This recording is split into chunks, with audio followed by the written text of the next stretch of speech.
Good morning guys, ayan yung tapos na po kayo magpandaw. Ayan po, ayos po ni Kalaot Elmer ang huli po namin na tangigi. Yan. Tangigi naman po sa kami, dalawa po kaming lapis po tinatawag dito sa amin.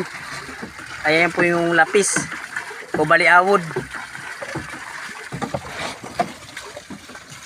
Kulay dilaw. May tatlong tangigi pa pong natira sa may banyera.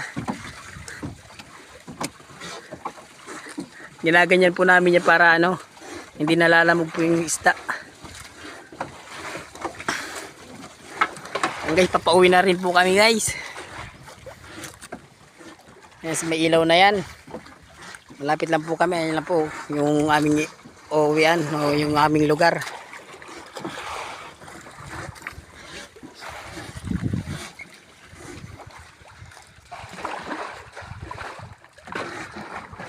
Guys, thank you for watching.